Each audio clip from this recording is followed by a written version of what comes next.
Boa noite a todos.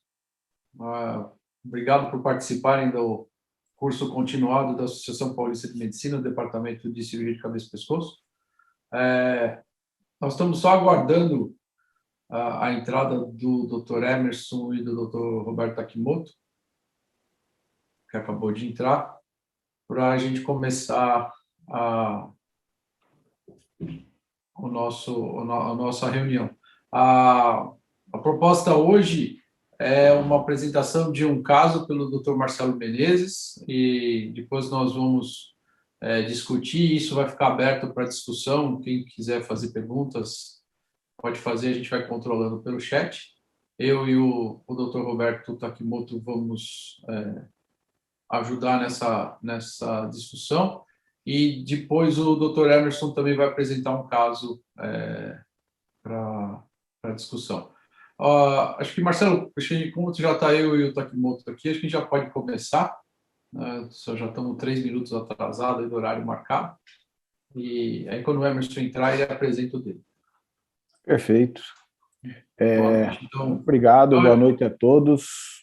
Nós somos tudo amigos, eu vou deixar você se apresentar, tá bom, Marcelo? Pode deixar, obrigado, desculpa. Eu sou Marcelo Menezes, eu sou professor assistente na Santa Casa de São Paulo, né? Do grupo de cirurgia de cabeça e pescoço. Hoje, a princípio, o programa é a gente falar de reconstruções complexas, inclusive a ideia é falar um pouco de reconstruções que necessitam de planejamento maior, prototipagem, etc. Então, eu vou apresentar um caso clínico nesse sentido, tá? E depois a gente vai discutir o caso em si, eventualmente as alternativas que poderia ter para esse caso, na ausência daquilo que a gente apresentou como disponível, tá? Então, vamos lá.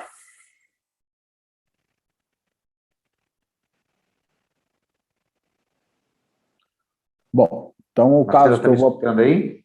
Eu estou te ouvindo, Emerson. Boa noite, tudo bom? Boa noite, tudo bem, desculpa. Vamos seguir? Eu vou falar de um caso de uma reconstrução de face com prótese paciente específica, né? Então, com retalho microcirúrgico, né? Declaração de conflito de interesse obrigatória, né? Então, esse caso especificamente, ele ganhou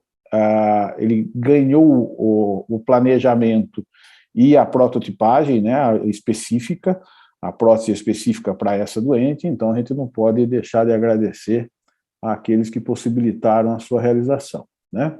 Uma paciente de 23 anos, estudante, com odontalgia superior à esquerda, que começou em setembro e foi piorando até dezembro, quando ele notou um abaulamento na região malar e um abaulamento na porção superior do palato, tá? Com alguma dificuldade de abertura da boca, restringindo um pouco. Ela passou num serviço externo que eu trabalho, eu levei para a Santa Casa, é essa paciente, quer dizer, um abaulamento na face à esquerda, e por dentro da boca a gente viu um apagamento pequeno do sulco gengivo-jugal do lado esquerdo, e próximo aos dentes duro, um abaulamento suboso, não era uma lesão vegetante, na realidade, de 1 centímetro mais ou menos, até difícil de reconhecer no exame clínico, tá? Na ressonância da época, desculpa, eu não tenho a imagem, eu não consegui, ela era de fora, e a imagem eu não consegui baixar. Era uma lesão sólida expansiva, com características infiltrativas, centrada no aspecto anterior do seio maxilar, né, com isocinal em T1 e T2, intensa impregnação pelo contraste, com 4 centímetros no seu maior eixo, erodindo a parede anterior do antro, pegando o alvéolo dentário e poupando a órbita, basicamente, tá? Fizemos uma biópsia, veio um carcinoma adenoide cístico, né, com origem provável em glândula salivar menor, de padrão cribiforme e tubular. E aí a gente programou o tratamento. Quer dizer, quando a gente pensou nesse tratamento, a ideia é sempre fazer a ressecção em bloco da maxila, né? Já que Geralmente a gente tenta tirar o mais fechado possível, sem expor lesão, para a gente ter uma margem adequada, ainda mais numa paciente tão jovem e com um tumor que a gente sabe que é agressivo, né? Que a margem cirúrgica é essencial para que você consiga ter um resultado oncológico adequado, né? Então, aqui só para ter uma ideia de classificação, né, é uma maxilectomia preservando órbita, só que ela ultrapassava a linha média, né? Pegava o dente do outro lado também. Então, no planejamento cirúrgico, o que se propunha era algo parecido com isso, tá? A incisão é a nossa mais clássica. Nela, a gente pretendia não estender muito na porção infraciliar, tá? No passo a passo do dia a dia, de levantar o retalho da face, expor por cima da lesão do tumor em si, fazer o fechamento orbitário, planejar as incisões ósseas, tá? Essa paciente, né, o risquinho aqui comparando com o esquema do lado para a gente seguir o passo a passo da cirurgia, tá? Então, planejamento da incisão, aqui levantado, a gente não precisou estender a parte infraciliar, a gente conseguiu expor bem, que dá para ver bem o abaulamento, ainda com musculatura em cima, ou seja, a gente conseguindo manter uma margem boa, tá? E a extensão até o incisivo medial chegando no lateral, tá? Então, a exposição inicial do tumor, né? E aqui, pareando essa exposição com o que a gente tinha de planejamento, né? O planejamento que foi feito tridimensional, o que tinha de tumor, correspondendo bem à lesão encontrada, tá? E quando você faz um planejamento virtual de uma cirurgia com ressecção óssea, o grande objetivo desse planejamento, o primeiro objetivo, é possibilitar que você planeje cada corte, tá? Então, o que a pessoa que está fazendo o planejamento em 3D, a gente faz em conjunto, então é um bucomaxilo que tem o programa, ele monta o planejamento discutindo com o cirurgião de cabeça e pescoço e com o cirurgião plástico, eventualmente, para decidir aonde que eu vou cortar, aonde vão ser as margens, como vão ser os cortes, né? E a partir disso são desenhados e prototipados moldes para que você faça esse corte, tá? Então, esse daqui é um deles. Esses moldes, eles têm que se encaixar à perfeição à face do doente, então você tem que expor as estruturas conforme planejado, tá? Você, inclusive, faz as perfurações baseadas no molde, já no osso, tá? E você vai fazer os cortes com precisão apoiado nesse molde, tá? Então, você vai cortar, no caso aqui, o corte era por baixo do molde em cima, dentro dessa canaleta, tá? Desse lado, e a hora que você ia para o outro lado, tem um outro molde que é a mesma coisa. Então, você apoiava o molde no dente e você planejava o corte com precisão da região programada, tá? Com a curva para dentro da fossa nasal, tudo para que saia o tumor num bloco único, tá? Então, aqui o defeito depois dos cortes naquele molde está correspondendo exatamente ao que foi planejado, tá? Então, a margem, aonde ia cortar na estrutura óssea, na órbita, a porção posterior, né, o dente que ficou rente, mas sem expor a raiz do dente, tá? Para não perder esse dente, que ele pode ser importante da reabilitação protética, tá? Então, tudo dentro do planejado, tá? Inclusive a exposição aqui, ó, tá vendo? De um pouquinho de raiz, tudo dentro daquilo com a precisão feita. Então, você conseguiu tirar a peça com o bloco, com as linhas de corte, exatamente como você planejou tirar, tá? Isso é importante, tá? Ao mesmo tempo, esse planejamento, ele inclui o quê? No caso, foi feita uma placa de titânio moldada especificamente para essa doente, tá? Então, essa placa de titânio, ela foi pensada na reconstrução com uma fíbula, tá?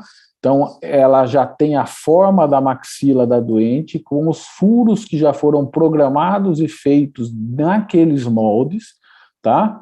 E as linhas de corte da fíbula também foram feitas com molde prototipado. Então, a hora que você tirava a fíbula, colocava o molde, cortava, mantinha a vascularização, é claro, e a parte óssea já ficava com o vaso programado onde ele tinha que sair, com os cortes no osso certinho, com o ângulo de corte perfeito, para que ela se encaixasse com perfeição no molde pré-estabelecido. Tá? Então, a prótese no lugar, tá? A prótese com a fíbula já em posição, tá? E o fim da cirurgia. Tá? Esse é o resultado final, tá? Após um mês e meio da cirurgia, né? A gente pode ver aqui sem cicatriz, mímica facial, movimentação, tudo preservado, e o aspecto intraoral, quer dizer, o aspecto intraoral ficou, a pele já se transformando em mucosa, refazendo o palato duro, tá? O dente que ficou aqui, o último dente que ficou lá, e a parte óssea da fíbula refazendo a gengiva aqui. Poderia ter colocado implantes dentários já? Sim, poderia. Tá? A gente tentou ganhar os implantes também, mas já não foi tão fácil. Mas é uma grande alternativa de reconstrução, quer dizer, você pode, no seu planejamento, já planejar onde vão entrar os implantes para que eles fiquem perfeitamente posicionados na fíbula e sejam trazidos para cá, tá? Já para serem osteointegrados rapidamente, para que se ela tivesse tido indicação ela teve, né, para radioterapia, já tiver tido tempo de osteointegração e tudo mais. Esse é o aspecto tomográfico pós-operatório, né? Então, os cortes e a placa perfeitamente ajustada na superfície da fíbula, tá? O que a gente queria evitar era isso, né? Aquele afundamento, aquele defeito que é o padrão desse tipo de doente, né? É o que a gente tem. Geralmente a gente faz uma ressecção ampla de maxila, fica com um grande defeito que acaba tendo uma reabilitação protética ou, eventualmente, você pode colocar um microcirúrgico só para fazer partes moles, que também tem um efeito funcional bom, acho que vale a pena a gente discutir, que é muito frequente que a gente use a reconstrução só de partes moles na maxila, né? E isso perto dos defeitos que ficavam tudo aberto antes, acho que foi um ganho. A grande desvantagem é você ter dificuldade para o diagnóstico da recidiva, mas recidiva de maxila resgatável é sempre complicado, né? Será que se recidivar eu vou resgatar, eu vou sacrificar a qualidade de vida para uma possível detecção de recidiva para eu resgatar, sendo que a maioria dos resgates, na realidade, já são impossíveis, né? Então, é complexa a decisão, tá? Só considerando isso quanto às considerações finais, tá? A gente tem o quê? O que é bom quando você tem moldes para fazer a secção óssea, quando você tem uma prototipagem? Tá? Você tem um melhor controle das osteotomias, quer dizer, você não tem como desviar daquilo que você planejou, você vai cortar só as coisas certas, tá? Sem risco de fratura, porque você não vai ter a serra entortando, você não vai estar forçando um corte, tá? A margem conforme o planejamento. Qual o grande problema disso? Se você tiver uma alteração do limite do tumor entre o exame tomográfico e a cirurgia, e leva tempo, tá? O planejamento 3D leva no mínimo aí 1, 2 semanas, e a impressão em titânio leva mais 1 ou 2 semanas, você vai ter um mês de gap, né? Não sei, talvez alguém tenha alguma experiência com algum grupo, com alguma empresa que faça isso mais rápido, mas eu acho que não. Eu acho que o tempo gira em torno disso daí, 3 semanas, 1 mês. Tá? Então, você tem que dar uma margem, já tem que pensar que o tumor pode crescer um pouco e não pode ser um tumor de crescimento muito rápido, porque senão você vai estar com lá tudo pronto, você vai ter que ampliar a sua linha de corte e aí provavelmente você vai ter que se adaptar para fazer as coisas darem certo. E uma coisa que é para ser tudo planejada, quando você começa a adaptar, você pode ter alguma coisa errada. Tá? Esse era o caso que eu tinha para apresentar rapidamente, né? Eu acho que o interesse maior não é a gente ficar falando muito especificamente do caso, e sim a gente discutir, né? Que vai ser o mais importante aí, tá bom? Obrigado. Parabéns, Marcelo. Um caso muito bonito, muito bem conduzido. Parabéns, né? Gostamos bastante. Eu não sei qual é o caso que o Emerson vai apresentar, se for alguma coisa parecida, talvez seja interessante ele apresentar o dele e a gente discutir os 4 juntos em cima dos 2 casos. O que você acha, Emerson? Boa noite a todos, Doriva, Roberto, Marcelão, meu amigo do interior aí, Paraguaçuense, Aí, Pira. Pirão. Eu acho que não, um caso, eu vou colocar um caso benigno, vai ser bem legal, porque é um caso de mandíbula, então vai ser bem diferente do caso do Marcelo. Aí depois acho que a gente pode discutir tudo junto, né? O caso do Marcelo, caso com muita maestria, né? E o meu, vamos discutir aqui, patologia benigna, como é um curso para residente, eu coloquei uma teoriazinha bem pequenininha, que é caso mais, que quem vê mais são os bucomaxilos, né? Mas eu fico à disposição. Então, vamos apresenta o seu, então. Eu acho que sim. Acho que sim. Eu acho que se o Emerson apresentar agora e a gente discutir tudo no final, vai ficar bacana. Então, vamos lá. Eu vou compartilhar na tela aqui, só um minuto. É autoapresentação, viu, Emerson? Então, você se apresenta. Então, espera aí.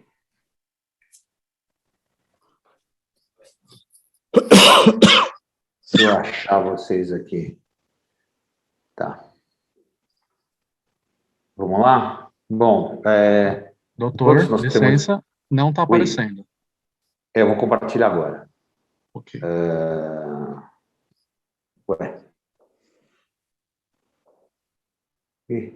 Acho que não está indo. Abriu compartilhação do sistema. Embaixo no Zoom, no meio. Espera aí. Não deixou entrar.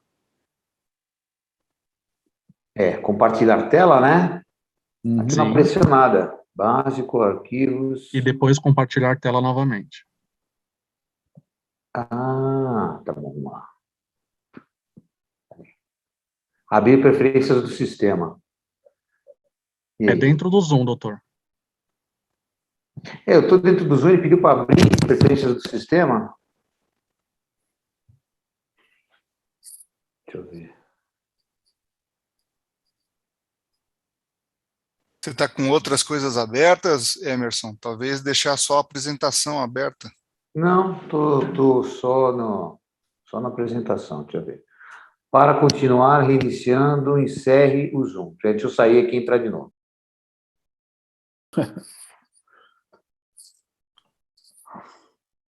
Enquanto ele reconecta, o Marcelo, vamos bater um papo aí no teu caso, que é interessante. A gente sabe que a prototipagem leva um tempo para fazer, e eu acho que esse tempo médio é realmente de 30 dias entre o planejamento e a confecção. E isso é o que dá um pouco de medo para a gente quando a gente está tratando de tumores malignos, né? Porque a gente tem receio de mudança no tamanho das margens, né? E aí, na hora desse planejamento, como é que vocês estudaram o planejamento das margens desse caso específico aí? Não, eu acho que o cuidado que tem que ser tomado é pensando nisso, né? Então, você tem que pensar que velocidade de crescimento tumoral, quer dizer, se você tem um SEC que está se desenvolvendo a olhos vistos, que entre uma semana e outra você nota que cresceu um pouco, ele não é candidato. Tá? Não vai ter tempo, você não vai conseguir prever. No caso específico desta paciente, como era um carcinoma adenoide cístico, ele caracteristicamente ele tem um crescimento relativamente lento. Apesar da agressividade, ele não ganha volume rapidamente. E assim, eu vi ela a primeira vez em Santo André, certo? Mandei ela para Santa Casa, passou, fez a tomografia. E a gente viu que nesse tempo o tumor não estava crescendo rapidamente, tá? Então a gente tem o ritmo de crescimento não era alto. E o planejamento é muito importante, tá? Não dá para você mandar o cara planejar, né? Por mais que ele seja um buco especializado, não sei o quê, eu acho que quem planeja é você com ele porque ele sabe usar o programa de computador. né? Ele vai saber fazer aquilo, mas você tem que planejar junto, o que dá para cortar. Tem coisas que não tem como cortar daquele jeito, tem coisas que, sabe, você tem que pensar em tudo, exatamente o que você vai fazer durante o procedimento, o seu passo a passo. Para o seu passo a passo não ficar impossível, né? Você tem que saber que serra você vai ter, você tem que saber como é que você vai entrar, se você vai precisar pegar lá no processo pterigóide, vai ter que fraturar e você quer fazer alguma coisa para reconstruir lá, você tem que pensar nisso. Tá? Então, tudo isso tem que ser discutido, né? No caso, como a reconstrução era com um cirurgião plástico, a gente discutiu isso a 3 o tempo todo. Quer dizer, onde ele acha que dá para pôr a fíbula, o que eu quero da fíbula, né, o que eu quero da pele, né, me interessa a pele ocluir o antro inteiro, tudo? Não interessa. Me interessa que a pele faça o palato e para que você consiga cobrir com tecido mole aquela parte que fica para o seio maxilar. Ótimo, então eu vou fazer só a cobertura ali de dentro e um palato novo. Eu acho que esse é o conceito da coisa, né? Não adianta a gente... no dia da cirurgia, a gente até brincou, né? Mas e se tiver crescido e não for, né?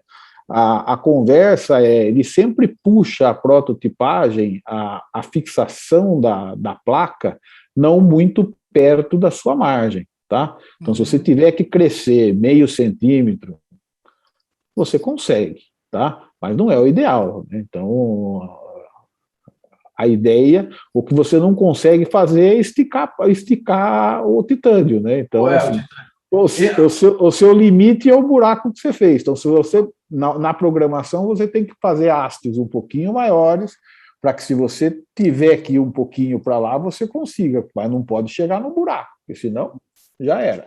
E essa prototipagem é sempre realizada com titânio ou tem algum outro material que pode ser usado? Então, tem material até absorvível já fazendo prototipagem, né? Aquelas placas, eu não lembro qual o material, que faz placa absorvível, parecido com o Vicryl, também é prototipado naquilo, né? Mas o custo, assim...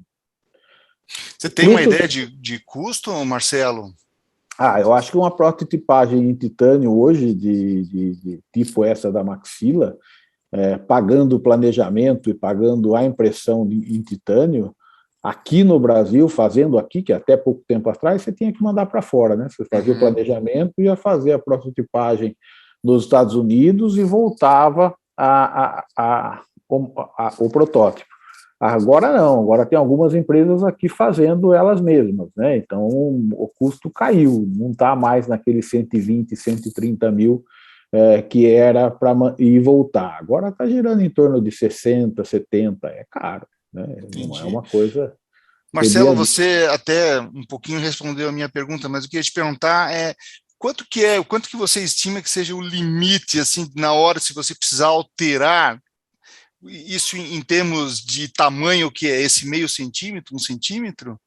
Então, você tem que pensar nisso no seu planejamento, né? Então, se você vai fazer o seu planejamento para a mandíbula, por exemplo, e você tem espaço para aumentar, quer dizer, na mandíbula você não precisa obrigatoriamente ter o parafuso perto da linha de corte, você pode pôr ele bem mais longe, né? Ou pelo menos dá a possibilidade de ter, ao invés de só 3 furos, você faz 5, né? Então você consegue garantir até 1, 2 centímetros a mais de margem. Depende do tamanho do osso que você tem, né? Na face é um pouquinho mais complexo, quer dizer, você não tem muito para onde ir, quer dizer, você não vai se pensar em tirar mais 2 centímetros para cada lado, mudou tudo, né? Mas um pouquinho a mais geralmente consegue tirar. Né? Entendi. Então, eu acho que é viável. Até no começo a gente estava brincando que eu estou com uma paciente boliviana que tinha um ameloblastoma monstro, de crescimento rapidíssimo, muito pior do que o carcinoma da menina, que a gente falou que se esperasse prototipar, a gente ia tirar, a gente ia perder o protótipo. A gente acabou optando por operar, mas o pessoal do planejamento, eles falaram que iam conseguir fazer o protótipo em espelho com o outro lado. Então, eles fizeram as tomografias antes e depois da cirurgia, e eles iam fazer um protótipo. Só que o problema disso é que a doente agora está ótima, a gente acha que ela não vai querer operar de novo. Né? Então, nós estamos desesperados para parar os caras da impressão da placa em titânio, senão eles vão querer matar nós. Já pensou eles fazendo uma... E não usar. A gente fala, não, ele não vai usar, que só serve para ela, né? Não dá para usar em outra pessoa. Então é aquela coisa, né? Fez e jogou no lixo. Né? Não vai dar certo. Maravilha, acho que o Emerson já está no ponto aí, né? Ele já atravessou, ele já pôs a tela, já mudou de lado. Eu vou ficar quieto. Tá certo, professor Emerson? Dá para ir? Vai lá. É todo seu. Então vamos lá. Boa noite a todos. Então a gente colocou um caso diferente aí do Marcelo, um pouquinho, e vamos a gente falar de ressecções complexas, né? Foi pedido aí, obrigado, Dorival, pela oportunidade, Roberto, próprio Marcelo. Nós vamos colocar um caso de uma doença benigna, e conforme o Marcelinho já tinha falado, conflito de interesse, eu não tenho conflito de interesse com os materiais aqui apresentados. Vocês me escutam bem? Eu estou de microfone, está instalando alguma coisa? Não, pode seguir? Tocar, pode seguir, está ótimo. Beleza. Então, nós não temos conflito de interesse, tá?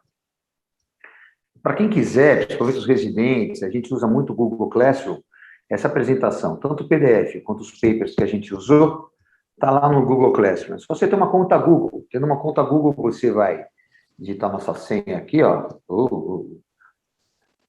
JJ0FI5J, e você vai ter acesso aos papers e também ao PDF da nossa apresentação. Bom, então nós vamos falar um pouquinho, hoje é um tumor odontogênico benigno, uma coisa que o cabeça do pescoço não vê com tanta frequência, quanto os carcinomas espinocelulares, quanto cânceres, carcinomas adenoides císticos, mas também existe e pode ser o nosso dia a dia assim, né?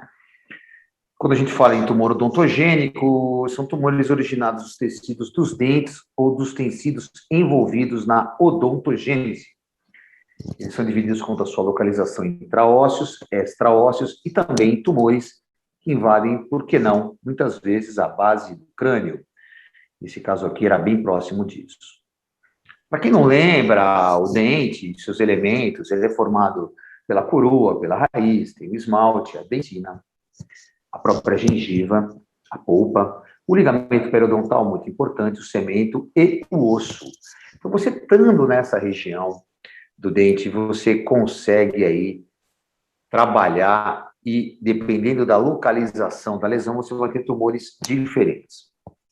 Bem, a localização dos tumores odontogênicos, eles são tanto malignos quanto benignos. Lembrar vocês que aqui nós vamos tratar dos tumores benignos, e nesse caso, especificamente, é um tumor um pouco mais raro, nós vamos comentar depois, é um caso de um queratocisto odontogênico.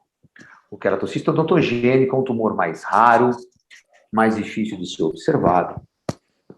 Ele confunde muito com a ameloblastoma, que é o tumor que a gente mais vê. Essa classificação está bem legal, ela mudou praticamente quase nada disso aí que eu mostrei para vocês. Estão falando todos os tipos de ameloblastoma, os cistos calcificados, os tumores mesenquimais, os fibromas, mixomas, cementoblastoma. Então, aquilo que a gente tinha falado ali, conforme a origem, você vai ter o tumor, né? E o queratocisto é um tumor intraósseo, beleza? Então, o caso clínico aqui que nós vamos falar para vocês é um paciente de 40 anos de idade, sexo masculino, solteiro, metalúrgico, natural de Piracicaba, procedente de Guarulhos, onde ele mora há 19 anos. Ele não fuma, mas ele é um etilista de 4 cervejas aos finais de semana. Não tinha nenhuma comorbidade, realmente é um paciente relativamente jovem, né, não é hipertenso, não é diabético, e ele tinha 2 cirurgias anteriores, uma adenoidectomia aos 3 anos de idade e uma apendicectomia aos 7. Tudo começa com um quadro súbito de dor. Ele notou um abaulamento na área da mandíbula direita há 2 anos. Ele vai ao cirurgião dentista, que realiza um raio-x. Esse cirurgião dentista faz o diagnóstico através de biópsia, prestem atenção, isso que é o mais interessante, através de biópsia de ameloblastoma do ramo ascendente da mandíbula direita. E aqui fica a dificuldade do caso. Toda vez que você vai trabalhar no ramo ascendente da mandíbula e dentro da cavidade glenoide, você tem um problema. Pela própria dificuldade, a limitação de acesso e também as dificuldades que o próprio nervo facial nos dá. Então, o nervo facial ele não é só um problema na cirurgia da parótida, mas na cirurgia da ATM também é. Quem tem a oportunidade de fazer cirurgia craniomaxilofacial sabe disso, que a ATM é um calcanhar de Aquiles. Na verdade, que cabe até uma meia-culpa, eu acho que a formação de cirurgião de cabeça e pescoço, ela é pouco incisiva nesses casos aí. É uma coisa que, às vezes, faz falta para a gente, né? Eu mesmo fui buscar formação fora aí, como todo mundo sabe, porque eu tinha dificuldade de fazer, essa é a verdade. Eu não sabia fazer, né? Nem sei se sei. Com certeza, alguns anos atrás, ele não sabia mesmo.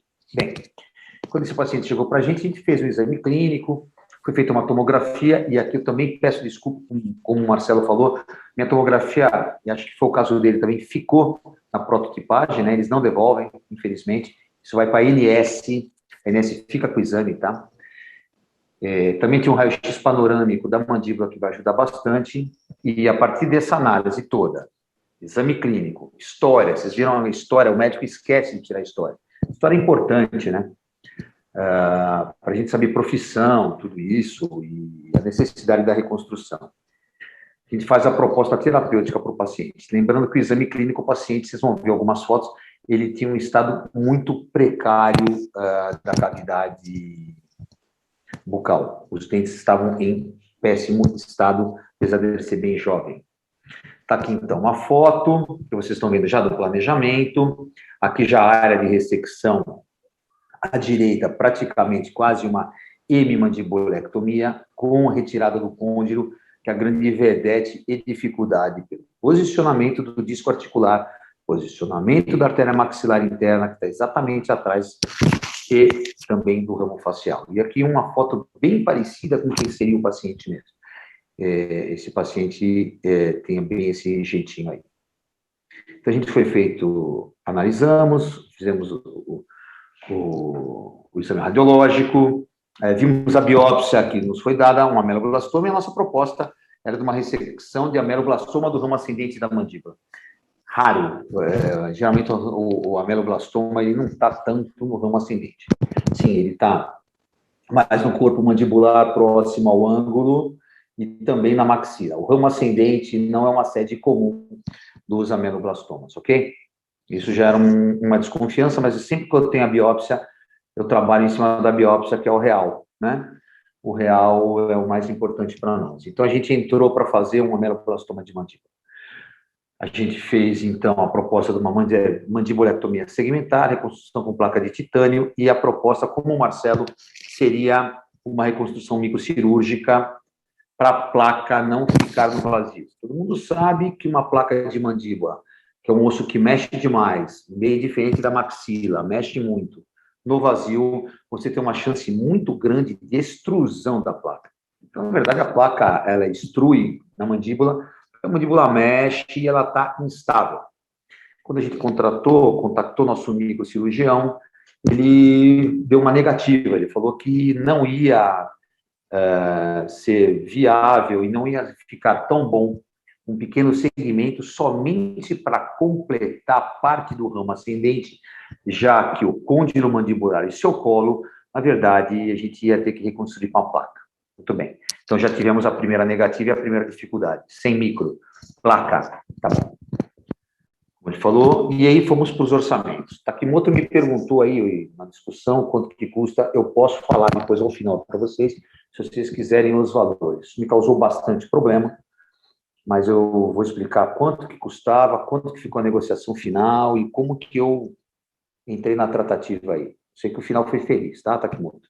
Foi um final bonito. Mas deu trabalho até para o CRM por causa disso. Foi até para o CRM por causa disso, porque eu demorei para operar.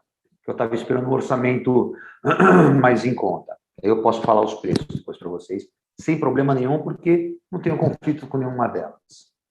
A primeira hipótese seria uma reconstrução com placa, que a gente chama de prótese em prateleira. A prótese em prateleira é uma prótese desenvolvida por um dinamarquês, e hoje já tem outra empresa brasileira que faz, mas na época só a Biomet que fazia, que nos Estados Unidos é representada pela Lawrence, e durante a minha formação americana eu fiz muito treinamento no laboratório da Biomet, né? Porque eu fiquei na Universidade de Jacksonville, na Flórida, e lá era a sede da Biomet. Então, eu tive formação, graças a Deus, com quem inventou a prótese de prateleira. Portanto, essa prótese de prateleira é uma prótese bem mais barata, é tamanho PMG. Eu poderia usar, e eu tenho o know-how para colocar, porque quem me ensinou a colocar no cadáver, nos Estados Unidos, vocês sabem, a gente não atua direto, é só no cadáver, foi o próprio inventor da prótese. Então, eu consigo colocar. Se precisar, eu consigo. O problema é, você não pode ter uma área de ressecção grande. E como ali a gente já tem uma área de ressecção próxima a 10 centímetros, provavelmente minha prótese em prateleira vai ficar muito no vazio, muito instável, e certamente ela é destruída. Quando você, então, tem uma área de ressecção do ramo ascendente grande, aí sim, mais do que nunca está indicado a prótese customizada. Então, você vai fazer esse pedido para a ANS. Não sei se vocês sabem como que é o processo disso tudo, né? Mas é um estudo muito minucioso, onde você justifica o motivo ao qual você está querendo usar a prótese customizada. Por quê? Né? Já que você tem um material mais barato. Várias empresas nos procuraram e a gente acabou fazendo com essa empresa de Brasília, que chama CBMH. É uma empresa que realmente era barateia demais o custo. E não sei se vocês estão conseguindo enxergar aqui embaixo, embaixo da azul, né? A última foto ali é a prótese em azul e as áreas de maior tensão. Você vê que o côndilo está em vermelhinho. E a área azul é a área de menor tensão. Então, a tensão na mordida ela vai sendo distribuída de cima para baixo, com uma força maior no côndilo e no colo, também uma força grande no ramo ascendente e menor no corpo mandibular. Isso é muito importante para você entender a prótese. Então, você faz esse pedido, faz essa carta à Anvisa. A Anvisa, sim, vai ter que aprovar se você vai usar ou não. Eu tinha as cartas separadas, juro que eu tentei colocar na apresentação, mas não ficou bom, porque era em DocX e o MEC acabou não aceitando. Talvez se eu transformasse no programa Word do MEC, talvez teria aceito, mas se vocês depois quiserem o passo a passo, no final eu deixei meu telefone, meu e-mail, eu posso orientar cada um de vocês a fazer uma orientação geral. Não é simples, tá bem? O paciente vai assinar um termo de responsabilidade e tudo, então, é tratado individualmente. Então, a gente escolheu a reconstrução, não tinha jeito, ressecção grande de ramo ascendente, prótese em prateleira afastada, foi para a escolha de uma prótese prototipada, sem microcirurgia. Então, teria que ser uma prótese robusta, com uma força de mordida, conforme vocês viram, eficaz e eficiente. Aqui é o filminho que eles fazem para a gente, achei bem interessante, vou colocar para vocês.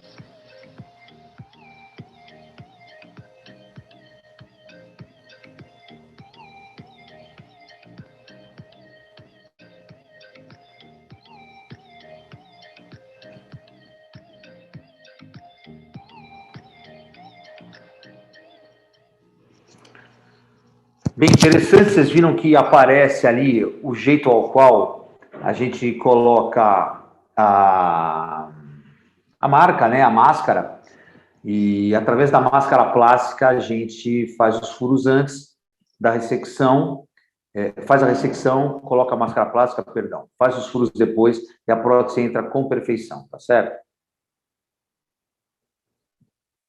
Então, o tratamento foi instituído aqui, já mostrando para vocês, não sei se vocês estão vendo aqui do meu lado direito, né, lado direito meu, a monitorização dos ramos facial e uma coisa que a gente esquece muito de fazer. Isso é muito importante. Antes de começar a cirurgia, vocês estão vendo os dentes mal conservados, a boca é colocada em oclusão, ou seja, a gente põe o ponto de mordida o mais próximo possível entre o segundo molar, o ponto de mordida do canino. A oclusão é algo bastante complexo, algo que quando eu fiz craniomaxila a gente estudava muito, e não é simples de você fazer. Tem bocas que eu não consigo colocar em oclusão até hoje, muitas vezes. Aí, nessa forma, eu peço ajuda, às vezes, de um cirurgião dentista. Nesse caso aqui, fui eu que fiz tudo. Eu parafusei, amarrei com fio de aço e coloquei a boca, como vocês estão vendo à direita, em oclusão. Aqui vocês já estão vendo a ressecção, né, a incisão inframandibular bem ampla, incolar, bem alta. Vocês estão vendo aí do lado direito, acima, eu usando o bisturi bipolar, que a gente esquece dele, né? É o azulzinho. E do lado esquerdo, eu já monitorizando o ramo do facial. Então, muito importante a monitorização aqui. Expôs bonitinho, expôs o tecido ósseo. Eu já comecei a fazer a secção com piezo, dando uma margem considerável, já que até então seria um ameloblastoma, é um tumor que recidiva. E o queratocisto também é um tumor recidivante. Mas o filme da gente fazendo aqui a secção, um filme longo de 4 minutos, claro que eu não vou passar tudo, mas uma partezinha dele nós vamos assistir.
Aqui eu estou terminando aí a secção com o formão, a gente sempre faz isso, né?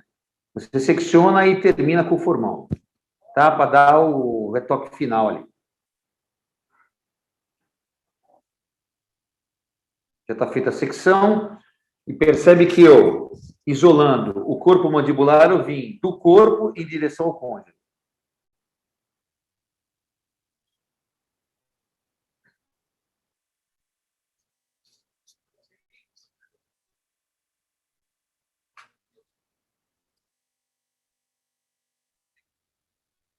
Bom, beleza. Está seccionado, então, a mandíbula, corpo, côndilo, sempre nesse sentido. Fica mais fácil, tá? Ali de novo, agora, a gente tirou e já vamos vestir a prótese, tá bom? A gente já fez a máscara, já perfurou, lembrando que a boca está em oclusão. E primeiro você conversa e coloca o côndilo, que é a última foto aqui à direita do que eu estou aparecendo. O côndilo vestido, aí sim, eu coloco, então, a prótese, furo e vamos ter a reconstrução. Está ali a peça, vocês veem que é uma área bem grande de reconstrução, e o queratocisto, até então ameloblastoma, perdão, né? Mas ele estava bem ali no côndilo mandibular, né? O colo também estava. Então, o disco foi tirado, né, isoladamente, aqui já a sutura final, tá? O resultado estético foi bastante considerável, e percebam que ficou bem preenchida a boca ali. Bem, isso aqui, então, é aí que vem a nossa surpresa. Alguns dias depois, você viu que a gente tirou o tumor, que até então era um ameloblastoma, e era um queratocisto odontogênico com margens livres. Esse paciente, teoricamente, estaria curado. Para falar um pouquinho, só rapidamente, então, a gente selecionou alguns casos de literatura para vocês, são 3 papers só. Esse é um estudo multicêntrico de quase 2.500 queratocistos odontogênicos. Eles vão falar que são reconhecidos, o queratocisto, como um tumor odontogênico intraósseo benigno, revestido por epitélio escamoso. Não há sinais e nem relatos de malignização. O problema dele é a recidiva. O presente, então, mostra que a idade média foi de 34 anos nessa análise, em todas as décadas, e homens e mulheres praticamente igual, razão, homem, mulher, 1 para 1, 1,1 para 1. Na verdade, elas podem aparecer com lesões radiolúcidas e calcificadas, E as recidivas, quanto maior o tumor, maior a chance de recidivar, se você não der uma margem adequada, não foi o caso aqui, tá? E também, se você deixar fragmentos dentários na sua ressecção, também ele vai recidivar. É importante que você não deixe nenhum pedaço de dente durante a sua ressecção. Um outro artigo aqui, também brasileiro, vai mostrar de todos os cistos, isso aqui ele está comparando todas as doenças císticas inflamatórias da boca benigna, o queratocisto ele apresenta em 15%, e o cisto radicular, bem simples, aparece em 46%, e a própria inflamação em 67%. Então, você vê que o queratocisto ele é uma doença rara. Aqui sim a imagem radiológica do queratocisto, e por isso que confundem bastante aí com a ameloblastoma. O diagnóstico diferencial vai incluir cisto dentígeno e ameloblastoma, por causa, principalmente quando é na região do molar, né? No ramo ascendente ele é mais raro, como eu falei para vocês, mas na região do ângulo e do corpo mandibular, o ameloblastoma é bastante comum. E o tratamento do queratocisto, segundo esse paper bem interessante aí, todos sobre os papers de 2019, 2020, 2021, é a cirurgia com ressecção ampla. Bem, o que a gente, então, aprendeu aqui? Primeiro, o diagnóstico das lesões benignas sempre nos trazendo desafios, né?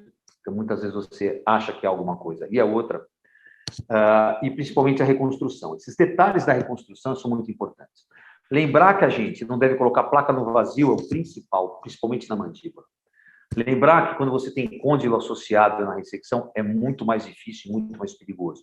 E você indicar, sim, a prótese correta é o mais difícil. Não é todo caso que a prótese tem que ser prototipada, lembre-se disso. A prótese em prateleira é um excelente caso e é uma excelente opção barata para você fazer, principalmente em casos de anquilose da ATM benigna, né? Casos de pessoas que fraturaram aí côndilo mandibular de criança, vão crescendo, forma aquela anquilose e você pode trocar depois por uma prótese de prateleira, desde que você não resseque muito o ramo ascendente da mandíbula. Uma ressecção até 2, 3 centímetros do ramo ascendente, sim, a prótese de prateleira cabe muito bem. Nesse caso aqui, a nossa ressecção foi de 12 centímetros, então a prótese em prateleira ela foi contraindicada e totalmente aprovada pela Anvisa. Esse paciente teve uma fístula salivar que deu um relativo trabalho, ele não ficou com nenhum déficit do facial, graças a Deus, ele teve uma boa oclusão, e outro trabalho que ele deu foi que durante a mandibulotomia, a gente teve que fazer uma secção advertida, é claro, pelo acesso do masseter, isso diminui a abertura bucal dele à direita, mas ele não perdeu altura na boca, que é uma outra grande característica quando você resseca o ramo ascendente. A altura foi ganhando aos poucos, hoje ele tem uma abertura bucal de 44 centímetros no papímetro, que a gente considera normal em homem, entre 48 e 50, ou seja, bem aceito, está bem razoável, mastiga muito bem, já foi para reabilitação dentária também, tá? É isso que eu queria falar para vocês, tem os meus contatos aí, se vocês quiserem conversar, eu estou à disposição. Parabéns. Parabéns, né, pro Emerson e pro Marcelo. Ambos os casos são muito interessantes. A gente começa a ver a foto e o filme, começa até a salivar, né? Coça a mão, dá vontade de operar. Não sei porquê, não sei se vocês também têm isso, mas quando a gente vê o osso para serrar, assim, parece que a cirurgia fica mais gostosa. Mas eu queria fazer uma pergunta para cada um. Para o Emerson, parabéns, o caso mostra para os mais novos que a gente não é só cirurgião, né? Tem que administrar aí. O Emerson ele sumiu? Está logado? Tem que administrar vários outros problemas fora do centro cirúrgico. Parabéns por isso. Deixa eu te perguntar, não seria possível fazer, nesse caso, a reconstrução microcirúrgica com fíbula e ancorar aquela prótese em prateleira nessa fíbula? Não, vai ficar muito instável. A prótese em prateleira ela é boa porque ela tem o apoio do ramo ascendente. E a fíbula, ela vai te dar um apoio muito frustro, né?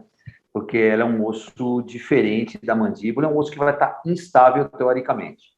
Então, a opção para você não fazer a prótese prateleira mais a fíbula é por isso. Ela vai ficar muito instável. Então, é um clássico, quando você tem uma ressecção grande do ramo ascendente, você usar uma prótese prototipada. Entendi.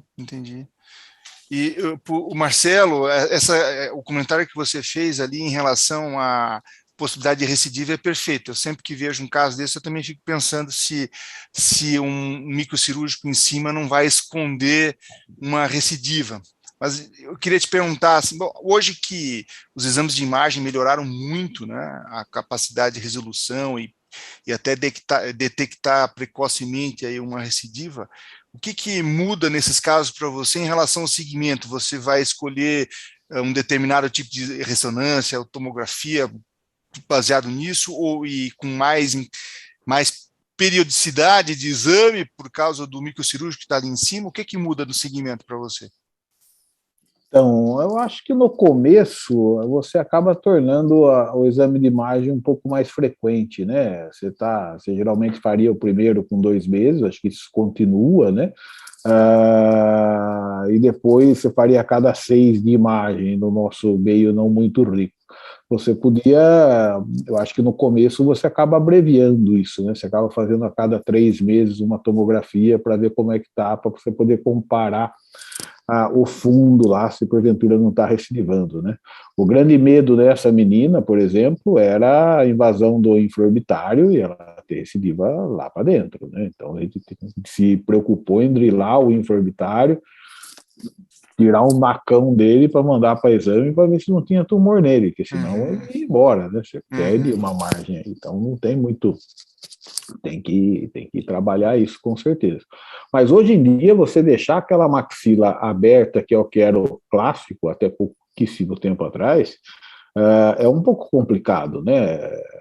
O acompanhamento é difícil, as próteses do nosso paciente, ela é dentada, né? Então, você até conseguir apoio. Agora, no paciente dentro, as próteses obturadoras que se usava na maxila, elas geralmente ficam estáveis, tem uma reabilitação muito pobre, né?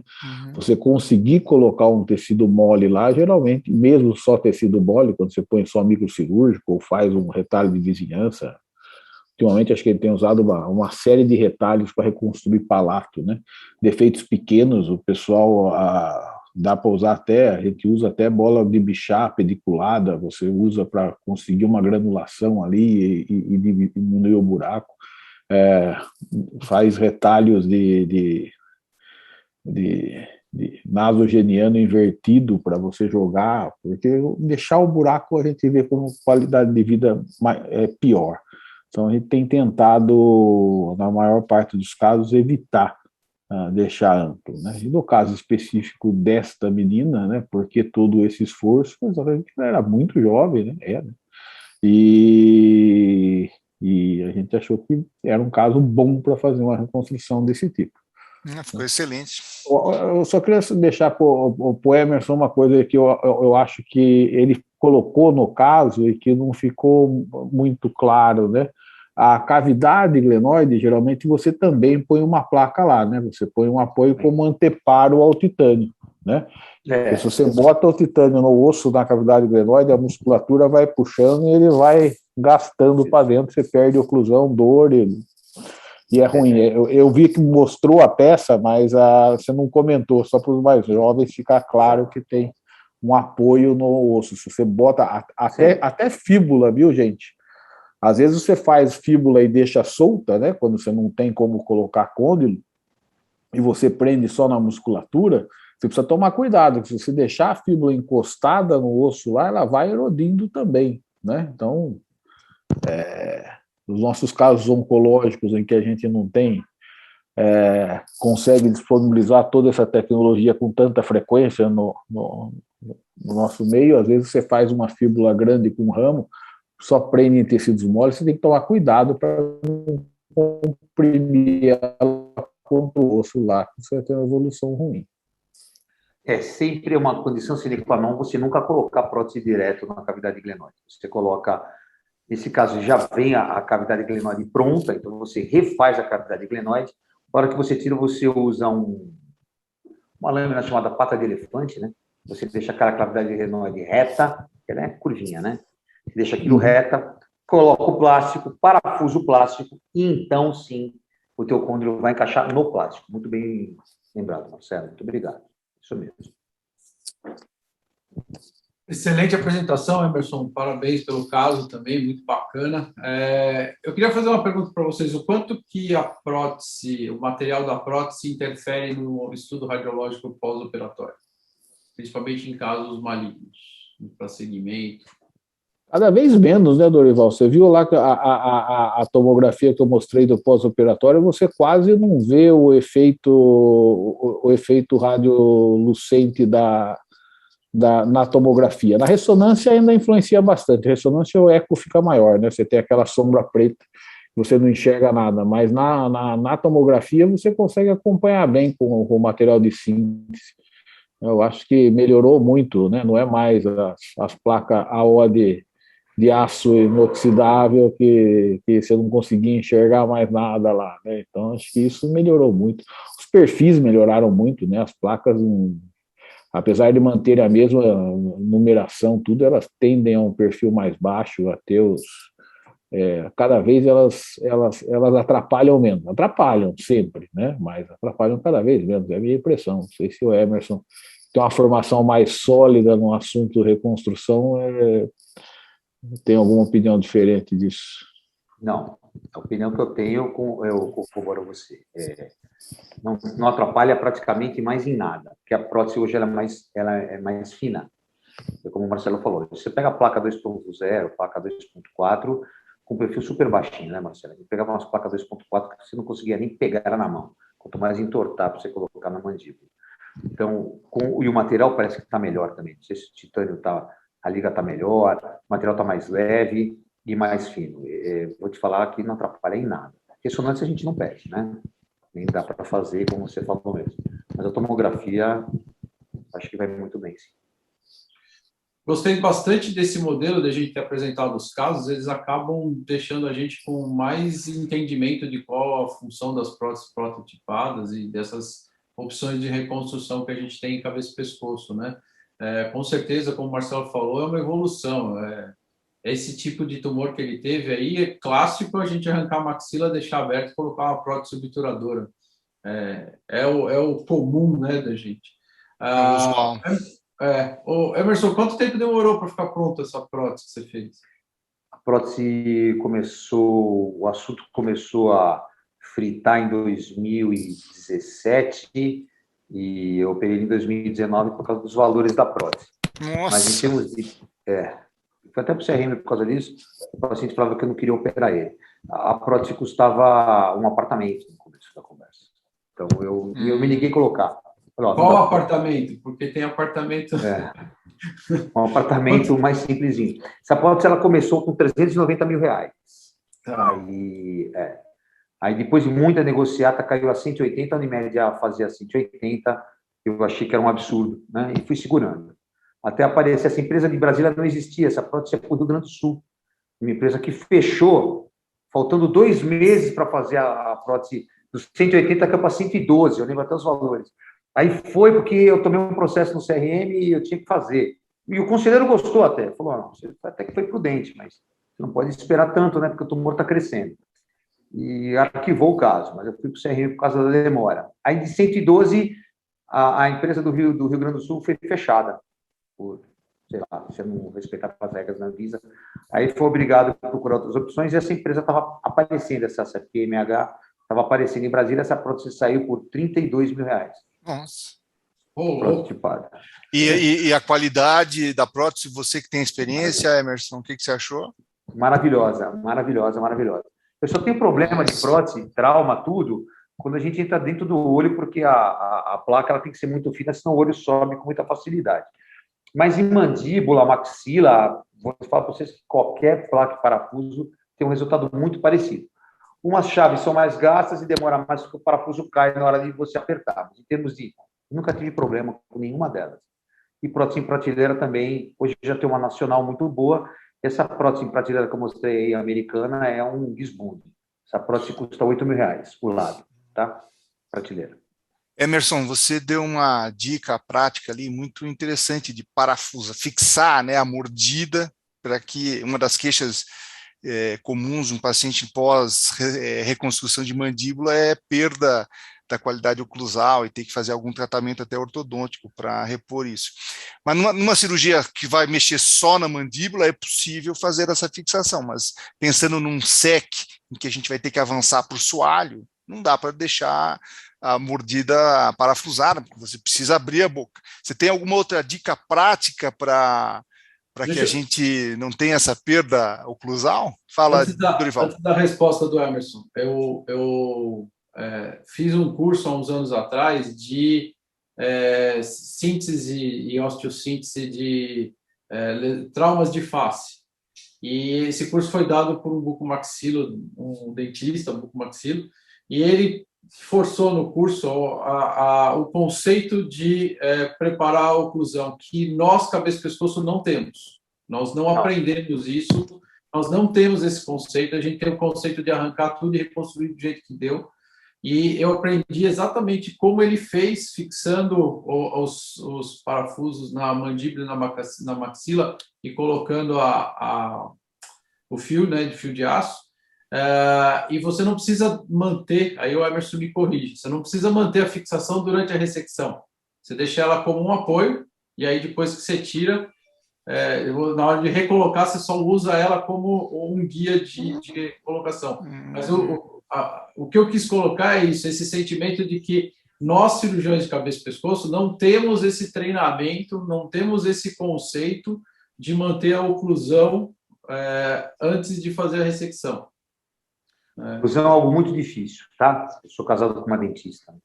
Oclusão é muito difícil. E às vezes eu levo algum assistente da Laís para fazer oclusão para mim, principalmente se o paciente já tem um problema oclusional anterior, né, em fratura, por exemplo, ele já usava aparelho e tal.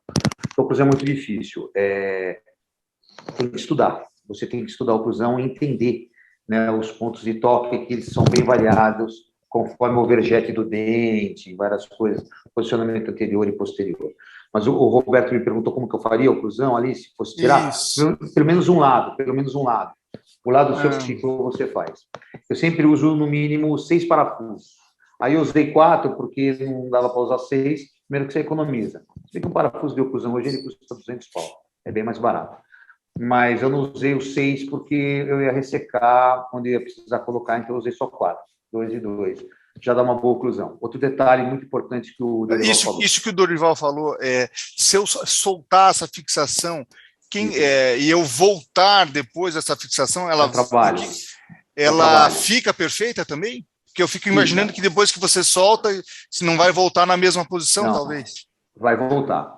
Mas quando eu tenho que ficar colocando e soltando, eu uso o elástico de ortodontia. Se eu precisar manter a fixação também, só com elástico. Eu não mantenho a fixação nunca com fio de aço, porque o dente vomita, né? E já teve caso de, começo dos anos 2000, ele vomitar e morrer, aspirar, porque não abria a boca, né?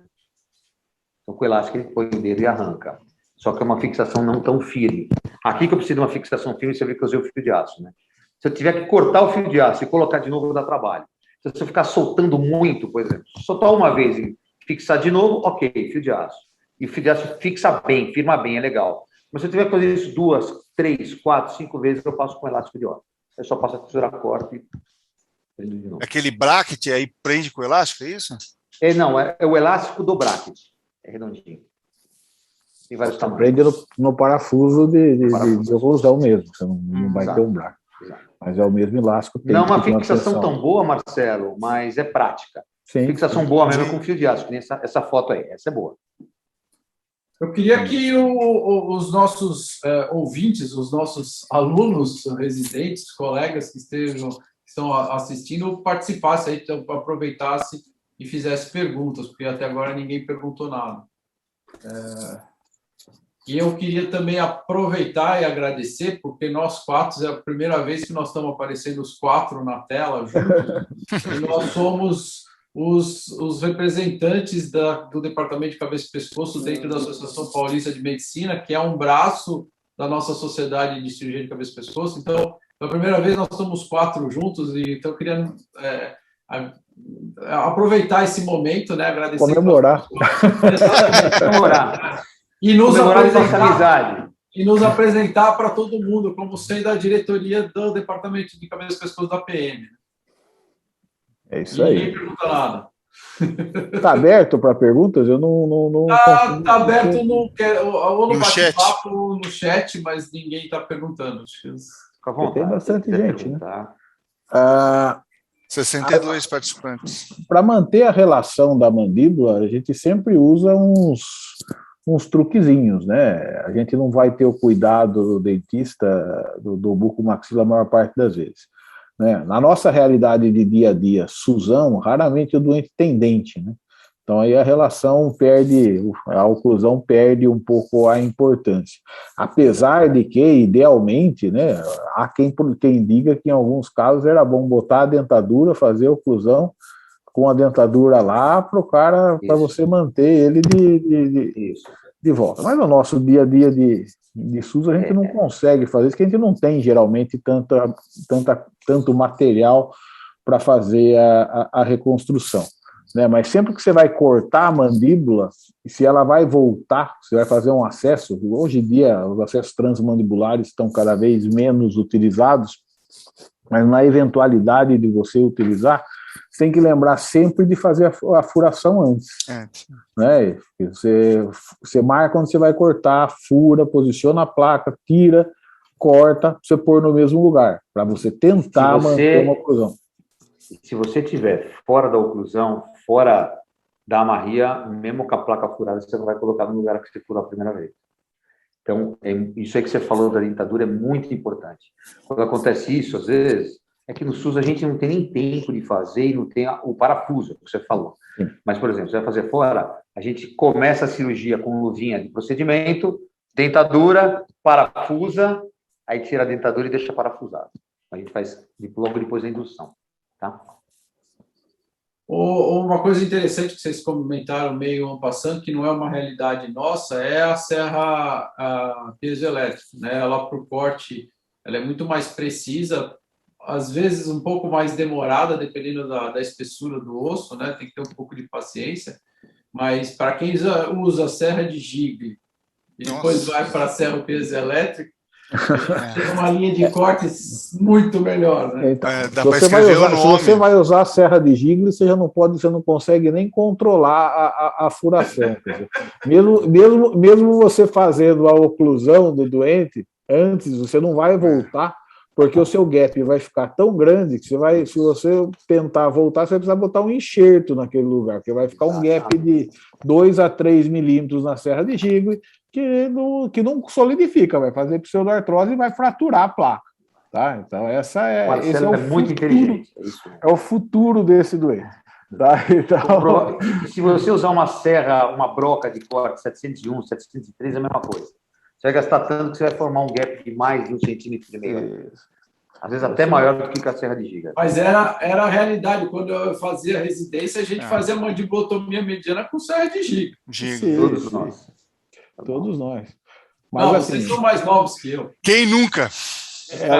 É lógico que a piezo é melhor, mas uma boa serra reciprocante, você consegue ter um apoio rápido e fazer um corte bem linear. Para a mandíbula, por exemplo, eu prefiro, se for para usar uma serra mecânica, a reciprocante do que a sagital, tá? A reciprocante ela é mais precisa, você consegue fazer na linha determinada com mais facilidade. Você tem menos gasto, ela corta melhor também, ela tem um dente mais... então, se vale algo de dica nesse aspecto, é isso, né? Se você tiver material para isso, uma reciprocante funciona melhor do que uma oscilatória, uma sagital, para a mandíbula principalmente, né? Para a maxila não, a maxila não se mexe, né?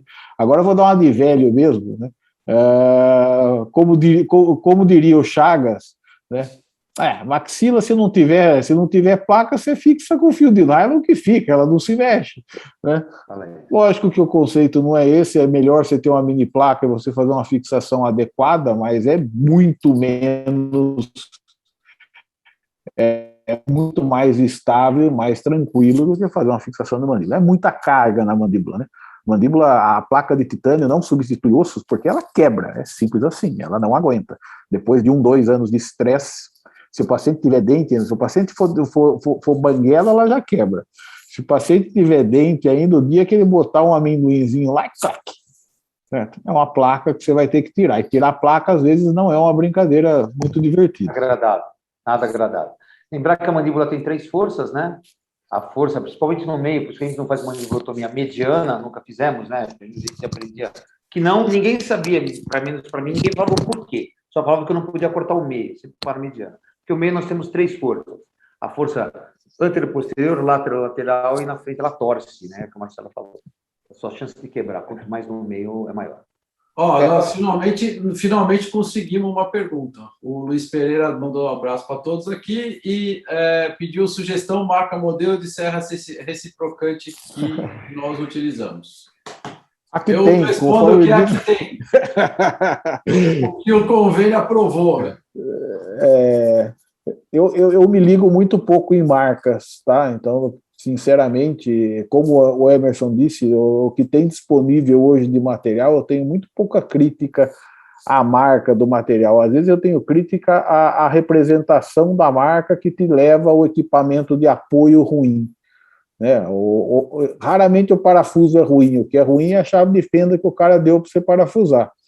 Tá? Então, é mais esse lado. Então, eu que faço isso basicamente do ponto de vista oncológico, eu não tenho preferência por marca, não, nem fora, tá? Mesmo no serviço privado, eu não faço muita seleção de marca, não. Mal consigo lembrar o nome delas. Eu gosto do piezo quando pode, por causa exatamente da linha de corte, que é uma linha de corte que você cobre menos osso e deixa menos gap, mas se for uma serra reciprocante, não tem muita diferença. Antigamente eu usava só Striker, né? Depois veio uma serra da Johnson muito boa. Hoje as serras nacionais da Razek, elas são bem mais baratas e elas cobrem bastante a nossa necessidade. Não tem problema nenhum. Qualquer marca, você vai ter uma boa resposta. Essa semana eu cortei placa com uma broca da Razek. A broca aguentou. Uma placa 2.4 com 6 anos no lugar que fraturou, fez pseudoartrose, né, um enxerto de uma fíbula, no ponto de pseudoartrose, ela quebrou 6 anos depois da cirurgia. Delícia de tirar, você não imagina. Parecia um esmeril. Infelizmente, nós temos só, acho que 1 hora de tempo. André, me corrige se não for isso. Opa, tem uma pergunta aqui do Cláudio Roncuni. Vocês recomendam oclusão em todos os tipos de mandibulectomia segmentar com reconstrução? Eu recomendo oclusão em todos os tipos de cirurgia maxilomandibular. Então, às vezes você vai fazer, às vezes eu vou fazer uma fratura orbital, por exemplo, que é uma fratura besta, eu ocluo a boca, porque eu vou mexer na parte superior da maxila. Sempre que você vai mexer na maxila e na mandíbula, é condição sine qua non você fazer a oclusão. Se eu faço oclusão sempre? Sempre. Agora, se eu estou correndo demais, se não dá, se o parafuso não pega, se eu tenho parafuso, eu gosto de oclusão com parafuso grande, parafuso de 12, 14 milímetros, aí eu não faço. Mas se eu tiver a possibilidade, sempre. Acho que você não vai fazer se você não for reconstruir. Eu acho que não muda muito, né? Agora, se você vai reconstruir, idealmente você deve usar a oclusão. Não vou dizer que eu uso em todas, porque na Santa Casa eu tenho serrado com serra de gigle ultimamente, que eles dão a broca, o parafuso, mas a serra não está no contrato. Então, a vida, a gente sabe como é a vida de todo mundo, né? Não é a vida que a gente gostaria, mas se tiver material para isso, se você ocluir, você vai ter uma reconstrução até mais fácil, na realidade, né? Porque mesmo para você medir, posicionar parafuso, se as coisas estão no lugar delas, é sempre mais fácil. André confirmou aqui a 1 hora mesmo de espaço para nós já estamos 15 minutos atrasados. Então, queria agradecer, fiquei muito feliz da gente se ver os 4 juntos de novo aí. Convidar a todos para a nossa próxima reunião, que vai ser em outubro, porque nós temos um intervalo em setembro por conta do nosso congresso. E a primeira quarta-feira de outubro está todo mundo convidado para a próxima palestra. Takimoto, Emerson, Marcelo, obrigado. De novo, se vocês quiserem fazer mais alguma consideração, e senão a gente... Só parabenizar os casos bonitos, né? Como a gente falou, a gente fica com vontade de operar, já pena que amanhã não tem uma mandibulé para fazer. Realmente, mandibulé e maxilé é uma cirurgia que não é com reconstrução, principalmente, não está na frequência de dia a dia e é gostoso, né? Então, todo mundo gosta do dia que você tem algo assim. Obrigado pela oportunidade de a gente estar aqui. Teoricamente, a reunião não ia ser assim, mas acabou sendo, e eu acho que ficou boa, acho que ficou bastante elucidativa. O objetivo era falar de reconstrução complexa e prototipagem, a gente acabou conseguindo, acho que, preencher bem esse espaço, né? Lembrar de convidar todo mundo, não esquecerem de participarem do Congresso Brasileiro de Cirurgia de Cabeça e Pescoço desse ano, anômalo, assim como os últimos 2 anos, né? Vai ser vai ser online, é lógico que não vai ser tão gostoso quanto é o Congresso no dia a dia, né? Sempre é bom rever as pessoas e a gente não vai ir online, não é a mesma coisa, não tem jeito. Mas eu acho que é importante a gente participar, apoiar. Vai ser um ano difícil, para a próxima, um período difícil para a próxima gerência da sociedade, né? O Congresso é uma coisa que dá muito lucro, né? E não vai ter isso, né? O dinheiro vai ficar curto, né? Então, além de todos os problemas do dia a dia, temos isso para pensar também. E a gente tem que participar. Sociedade de especialidade médica não é para ficar, não existe uma sociedade que fica te dando apoio financeiro, te ajudando, não é isso, né? O objetivo é ela oferecer ciência. Eu acho que a gente tem que aprender a aproveitar a parte científica dela, participar dessas reuniões, assistir às reuniões que se oferecem, cursos, congressos, que eu acho que é muito importante para o aprendizado e para a gente crescer. Então, vamos nessa. Mês que vem, no congresso, a gente se vê de novo. Os 4 e mais 600. Se Deus quiser. Isso. Abraço a todos, então. Abraço. Beijão para vocês. Obrigado pela oportunidade. Obrigado, parabéns. Parabéns, hein? Valeu.